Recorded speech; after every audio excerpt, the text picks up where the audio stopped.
ഒരു anime character ഇത്രയും ആളുകളെ ഇൻഫ്ലുവൻസ് ചെയ്തിട്ടുണ്ടെങ്കിൽ അത് ഒരേ ഒരാളാണ്.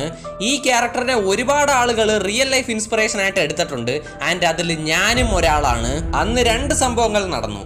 ഒന്ന് നയൻ ടെയിൽസ് അറ്റാക്ക്. മൊത്ത ലീഫ് വില്ലേജും സ്തംഭിച്ചു പോയ നിമിഷം. അതിൽ പല ആളുകൾക്കും ജീവൻ വെടിയേണ്ടി വന്നു. അതോടെ ആ സ്ഥലത്തിന് പുതിയൊരു യുഗവും ജനിച്ചു, അവനും ജനിച്ചു. ജീവിതത്തിൽ കഷ്ടപ്പാട് മാത്രം അനുഭവിച്ചു വളർന്ന അവൻ ചെറുപ്പത്തിൽ തന്നെ പല കാര്യങ്ങളും പഠിച്ചു. പക്ഷെ വിട്ടുകൊടുക്കുന്നത് എന്താണെന്ന് മാത്രം പഠിച്ചില്ല. എല്ലാ വില്ലൻസിന്റെയും ഉള്ളിൽ ഒരു നല്ല ഗുണം ഉണ്ടെന്ന് മനസ്സിലാക്കി അവനോട് സംസാരിച്ച് തന്നെ അവനെ നല്ലവനാക്കുന്നതിൽ സ്പെഷ്യലിസ്റ്റ് ആണ് അവൻ. നറൂട്ടോയുടെ മോസ്റ്റ് പവർഫുൾ റസെൻഗാനിൽ നിന്ന് വേണമെങ്കിലും ആർക്കെങ്കിലും രക്ഷപ്പെടാം. എന്നാൽ അവന്റെ ടോപ്പ് നോട്ട് ജുട്സുവിൽ പെട്ടവൻ എസ്കേപ്പ് ആയതായി ചരിത്രമേ ഇല്ല.